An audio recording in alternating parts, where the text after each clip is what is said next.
श्री सत्यनारायण व्रत कथा प्रथमो अध्याय। एक समय की बात है, नैमिषारण्य तीर्थ में शौनकादि 88,000 ऋषियों ने श्री सूत जी से पूछा, हे प्रभु, इस कलयुग में वेद विद्या रहित मनुष्यों को प्रभु भक्ति किस प्रकार मिल सकती है तथा उसका उद्धार कैसे होगा।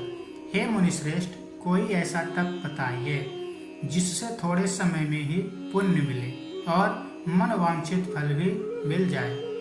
इस प्रकार की कथा सुनने की हम इच्छा रखते हैं। सर्व शास्त्रों के ज्ञाता सूत जी बोले, हे वैष्णवों में पूज्य, आप सभी ने प्राणियों के हित की बात पूछी है, इसलिए मैं एक ऐसे श्रेष्ठ व्रत को आप लोगों को बताऊंगा जिसे नारद जी ने लक्ष्मी नारायण जी से पूछा था और लक्ष्मीपति ने मुनि श्रेष्ठ नारद जी से कहा था। आप सब इसे ध्यान से सुनिए। एक समय की बात है, योगी राज नारद जी दूसरों के हित की इच्छा के लिए अनेकों लोकों में घूमते हुए मृत्युलोक में आ पहुँचे।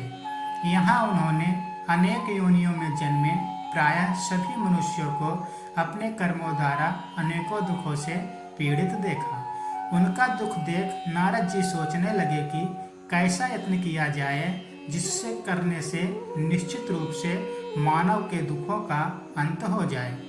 इसी विचार पर मनन करते हुए वह विष्णु लोक में गए। वहाँ वह देवों के ईश नारायण के स्तुति करने लगे, जिनके हाथों में शंख, चक्र, गदा और पद्म थे। गले में वरमाला पहने हुए थे। स्तुति करते हुए नारद जी बोले, हे भगवान, आप अत्यंत शक्ति से संपन्न हैं। मन तथा वाणी भी आपको नहीं पा सकती है। आपका आदि मध्य तथा अंत नहीं है। निर्गुण स्वरूप सृष्टि के कारण भक्तों के दुखों को दूर करने वाले हैं। आपको मेरा नमस्कार है। नारद जी की स्तुति सुन विष्णु भगवान बोले, हे मुनिश्रेष्ठ, आपके मन में क्या बात है? आप किस काम के लिए पधारे हैं, उसे निसंकोच कहो। इस पर नारद मुनि बोले कि मृत्युलोक में अनेक योनियों में जन्मे मनुष्य अपने कर्मों के द्वारा अनेकों दुखों से दुखी हो रहे हैं। हे नाथ, आप मुझ पर दया रखते हैं तो बताइए कि वो मनुष्य थोड़े प्रयास से ही अपने दुखों से कैसे छुटकारा पा सकते हैं। श्री हरि बोले, हे नारद, मनुष्यों की भलाई के लिए तुमने बहुत अच्छी बात पूछी है। जिसके करने से मनुष्य मोह से छूट जाता है, वह बात मैं कहता हूँ, उसे सुनो। स्वर्गलोक व मृत्युलोक दोनों में एक दुर्लभ उत्तम व्रत है जो पुण्य देने वाला है। आज प्रेम वश होकर मैं उसे तुमसे कहता हूँ। श्री सत्यनारायण भगवान का यह व्रत अच्छी तरह विधान पूर्वक करके मनुष्य तुरंत ही यहाँ सुख भोग कर मरने पर मोक्ष पाता है। श्री हरि के वचन सुन नारद जी बोले कि उस व्रत का फल क्या है और उसका विधान क्या है।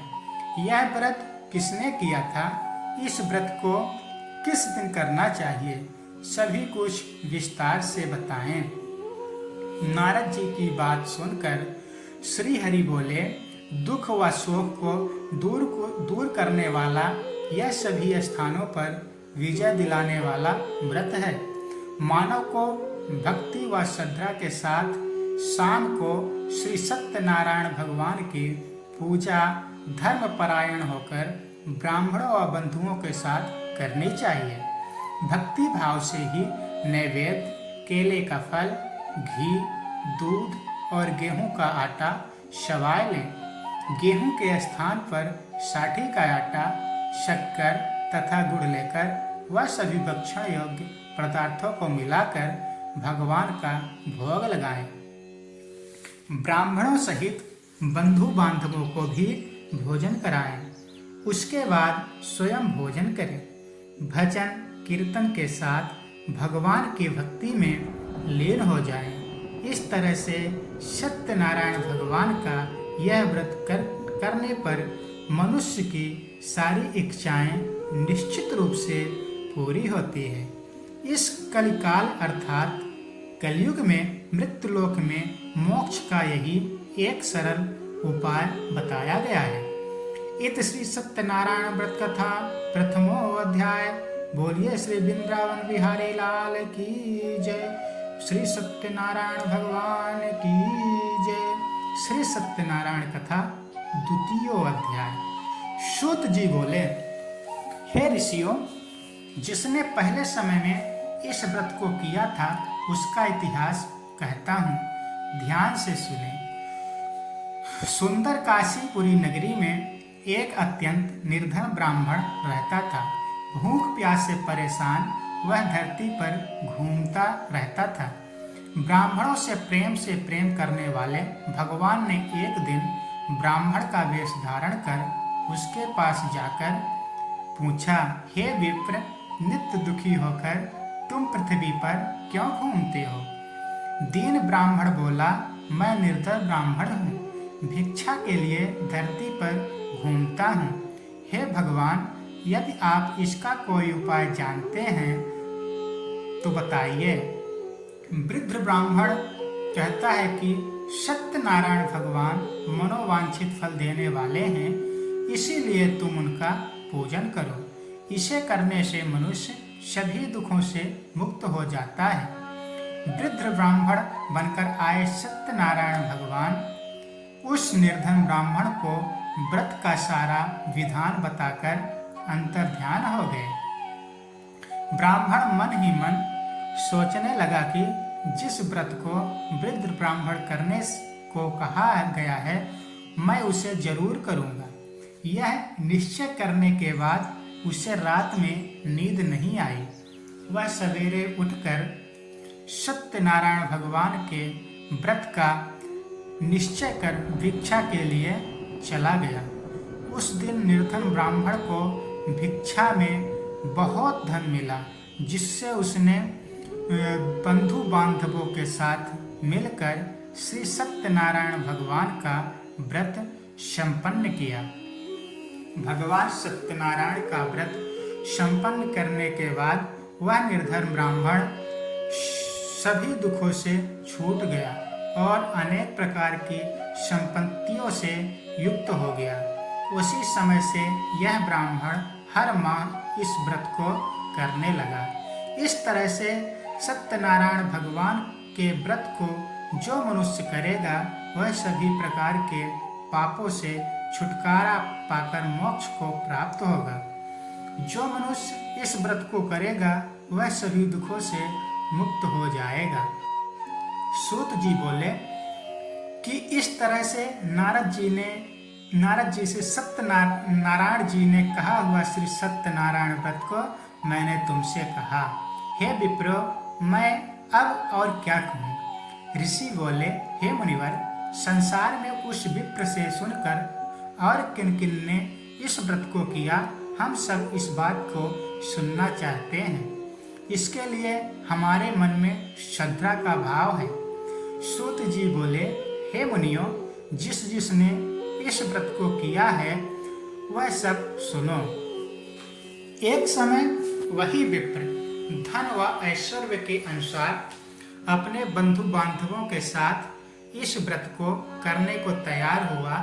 उसी समय एक लकड़ी बेचने वाला बूढ़ा आदमी आया और लकड़ियां बाहर रखकर अंदर ब्राह्मण के घर में गया। प्यास से दुखी वह लकड़हारा उनको व्रत करते देखा।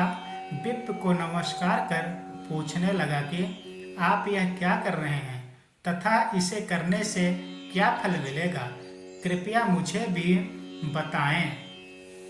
ब्राह्मण ने कहा कि सब मनोकामनाओं को पूरा करने वाला यह सत्यनारायण भगवान का व्रत है।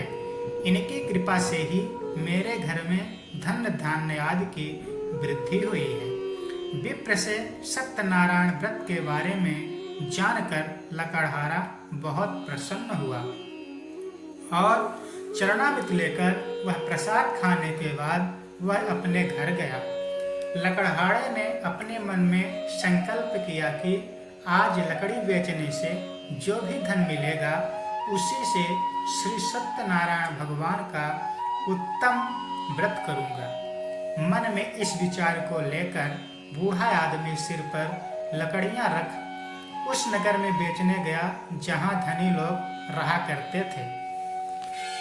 उस नगर में उसे अपनी लकड़ियों का दाम पहले से 4 गुना अधिक मिलता है। बूढ़ा प्रसन्नता के साथ दाम लेकर केले, शक्कर, घी, दूध, दही और गेहूं का आटा ले और सत्यनारायण भगवान के व्रत की अन्य सामग्रियां लेकर अपने घर गया। वहां उसने अपने बंधु बांधवों को बुलाकर विधि विधान से श्री सत्यनारायण भगवान का पूजन और व्रत किया।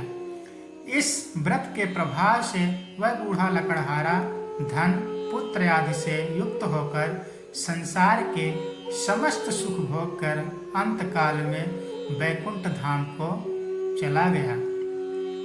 इत श्री सत्यनारायण व्रत कथायां द्वितीय अध्याय। बोलिए श्री वृंदावन बिहारी लाल की जय, श्री विष्णु भगवान की जय। श्री सत्यनारायण व्रत कथा तृतीय अध्याय। सूत जी बोले, हे श्रेष्ठ मुनियों, अब आगे की कथा कहता हूँ। पहले समय में उल्कामुख नाम का एक बुद्धिमान राजा था। वह सत्यवक्ता और जितेंद्रिय था। प्रतिदिन देव स्थानों पर जाता और निर्धनों को धन देकर उनके कष्ट दूर करता था। उसकी पत्नी कमल के समान मुख वाली तथा सती साध्वी थी। भद्रशीला नदी के तट पर उन दोनों ने श्री सत्यनारायण भगवान का व्रत किया। उसी समय साधु नाम का एक वैश्य आया। उसके पास व्यापार करने के लिए बहुत सा धन भी था। राजा को व्रत करके देखकर वह विनय के साथ पूछने लगा, हे राजन, भक्ति भाव से पूर्ण होकर आप यह क्या कर रहे हैं?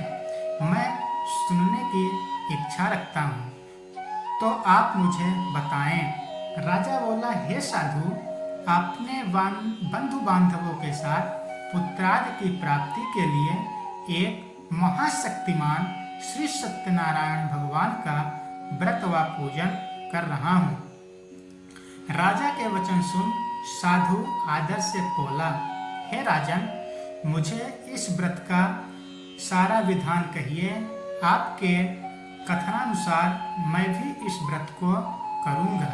मेरी भी कोई संतान नहीं है और इस व्रत को करने से निश्चित रूप से मुझे संतान की प्राप्ति होगी। राजा से व्रत का सारा विधान सुन व्यापार से निवृत्त हो वह अपने घर को गया। साधु वैश्य ने अपनी पत्नी को संतान देने वाले इस व्रत का वर्णन कह सुनाया और कहा कि जब मेरी संतान होगी तब मैं इस व्रत को करूँगा। साधु ने इस तरह के वचन अपनी पत्नी लीलावती से कहे। एक दिन लीलावती पति के साथ आनंदित हो संसारिक धर्म से प्रवृत्त होकर सत्यनारायण भगवान की कृपा से गर्भवती हो गई। 10वें महीने में उसके गर्भ से एक सुंदर कन्या ने जन्म लिया। दिनों दिन वह ऐसे बढ़ने लगी जैसे कि शुक्ल पक्ष का चंद्रमा बढ़ता है। माता पिता ने अपनी कन्या का नाम कलावती रखा। एक दिन लीलावती ने मीठे शब्दों से अपने पति को याद दिलाया कि आपने सत्यनारायण भगवान ने के जिस व्रत को करने का संकल्प किया था उसे करने का समय आ गया है। आप इस व्रत को करिए। साधु बोला कि हे प्रिय, इस व्रत को मैं उसके विवाह पर करूँगा। इस प्रकार अपनी पत्नी को आश्वासन देकर वह नगर को चला गया। कलावती पिता के घर में रह वृद्धि को प्राप्त हो गई। साधु ने एक बार नगर में अपनी कन्या को सखियों के साथ देखा तो तुरंत ही दूत को बुलाया और कहा कि मेरी कन्या के योग्य वर देखकर आओ। साधु की बात सुनकर दूत कंचन नगर में पहुंचा और वहां देखभाल कर लड़की के सुयोग्य वणिक पुत्र को ले आया। सुयोग्य लड़के को देख साधु ने बंधु बांधवों को बुलाकर अपनी पुत्री का विवाह कर दिया। लेकिन दुर्भाग्य की बात यह है कि साधु ने अभी भी श्री सत्यनारायण भगवान का व्रत नहीं किया। इस पर श्री भगवान क्रोधित हो गए और श्राप दे दिया कि साधु को अत्यधिक दुख मिले। अपने कार्य में कुशल साधु बनिया जमाई को लेकर समुद्र के पास स्थित होकर रत्नापसारपुर नगर में गया। वहां जाकर दामाद ससुर दोनों मिलकर चंद्रकेतु राजा के नगर में व्यापार करने लगे। एक दिन भगवान सत्यनारायण की माया से एक चोर राजा का धन चुराकर भाग रहा था। उसने राजा के सिपाहियों को अपना पीछा करते देख चुराया हुआ धन वहां रख दिया जहां साधु अपने जमाई के साथ ठहरा हुआ था। राजा के सिपाहियों ने साधु वैश्य के पास राजा का धन पड़ा देखा तो वह ससुर जमाई दोनों को बांधकर प्रसन्नता से राजा के पास ले गए और कहा कि उन दोनों चोरों को हम पकड़ कर लाए हैं, आप आगे की कार्यवाही की आज्ञा दें। राजा की आज्ञा से उन दोनों को कठिन कारावास में डाल दिया गया और उनका सारा धन भी उनसे छीन लिया गया। श्री सत्यनारायण भगवान से श्राप से साधु की पत्नी भी बहुत दुखी हुई। घर में जो धन रखा था उसे चोर चुरा ले गए। शारीरिक तथा मानसिक पीड़ा व भूख प्यास से अति दुखी हो अन्न की चिंता में कलावती के ब्राह्मण के घर गई। वहां उसने श्री सत्यनारायण भगवान का व्रत होते देखा। फिर कथा भी सुनी। वह प्रसाद ग्रहण कर वह रात को घर वापस आई। माता के कलावती से पूछा कि हे पुत्री, अब तक तुम कहाँ थी? मेरे मन में क्या है? कलावती ने अपनी माता से कहा, हे माता, मैंने एक ब्राह्मण के घर में श्री सत्यनारायण भगवान का व्रत देखा है। कन्या के वचन सुन लीलावती भगवान के पूजन की तैयारी करने लगी। लीलावती ने परिवार व बंधुओं सहित सत्यनारायण भगवान का पूजन किया और उनसे वर मांगा कि मेरे पति तथा जमाई शीघ्र घर आ जाएं। साथ ही यह भी प्रार्थना की कि हम सब का अपराध क्षमा करें। श्री सत्यनारायण भगवान इस व्रत से संतुष्ट हो गए और राजा चंद्रकेतु को सपने में दर्शन दे कहा कि हे राजन, तुम उन दोनों वैश्यों को छोड़ दो और तुमने उनका जो धन लिया है उसे भी वापस कर दो। अगर ऐसा नहीं किया तो मैं तुम्हारा धन, राज्य व संतान सभी को नष्ट कर दूंगा।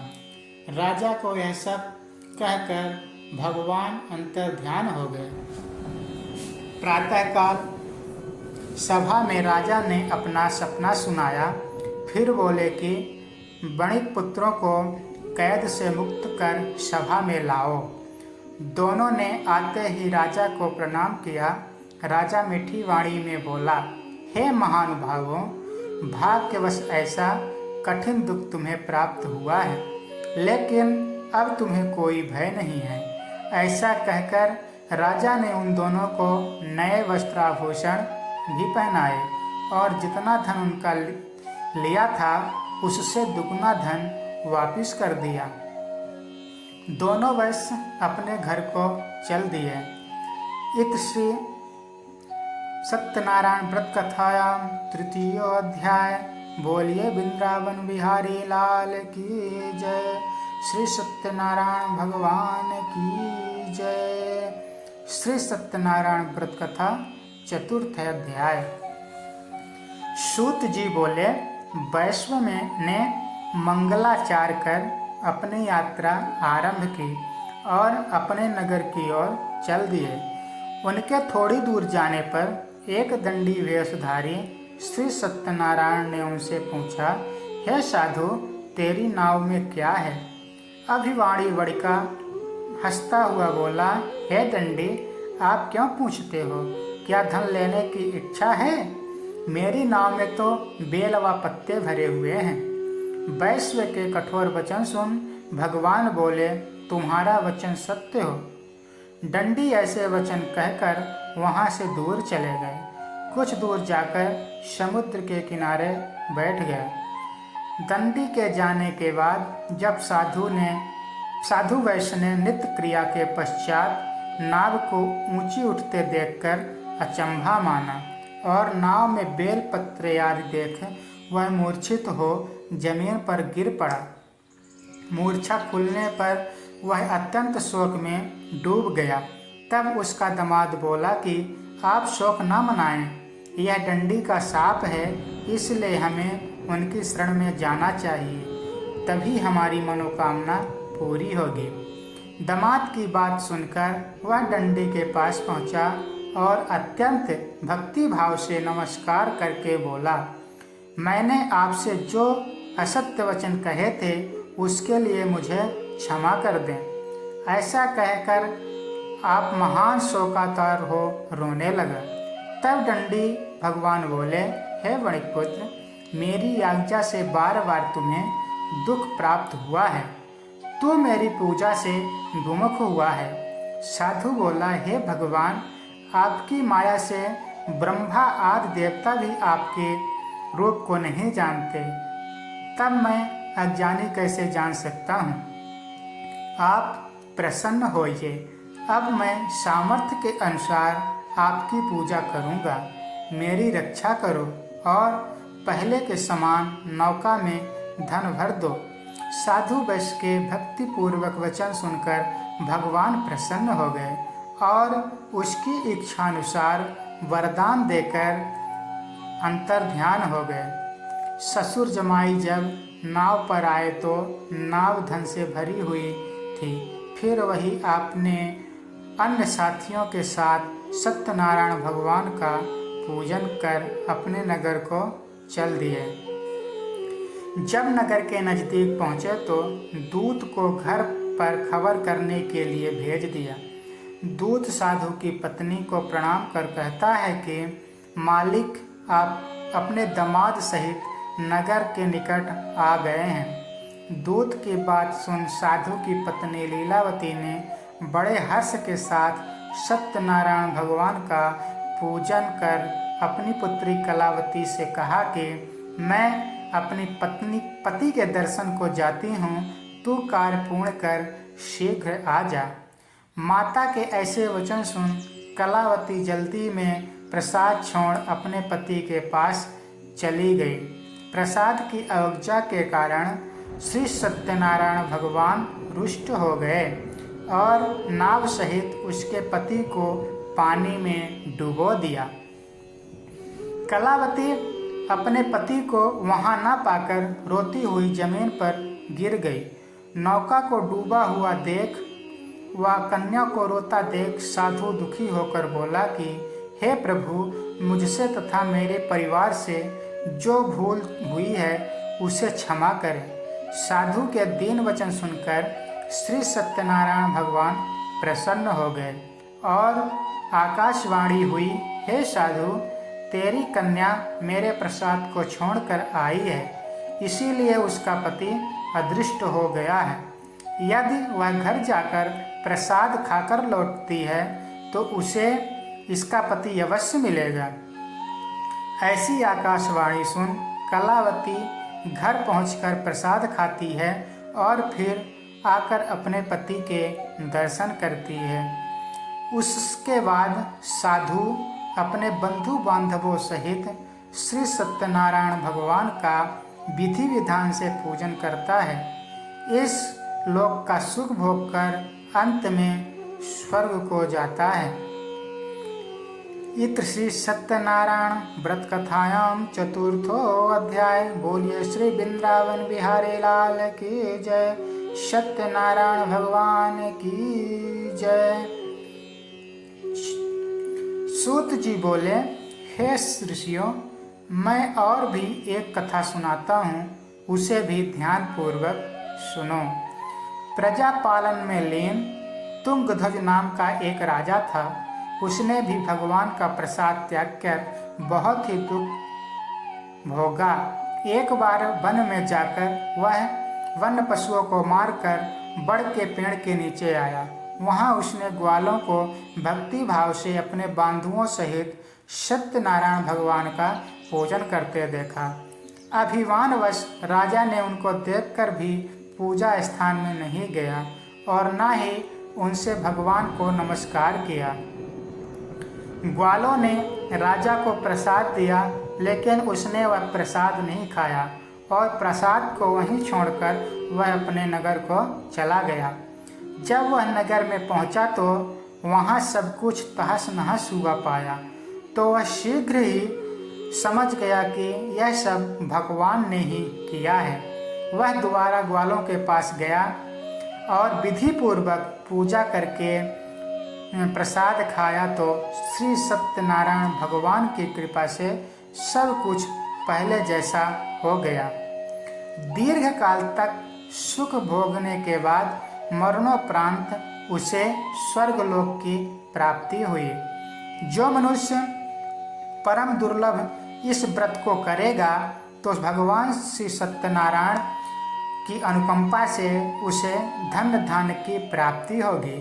निर्धन धनी हो जाता है और भयमुक्त हो जाता है, जीवन जीता है।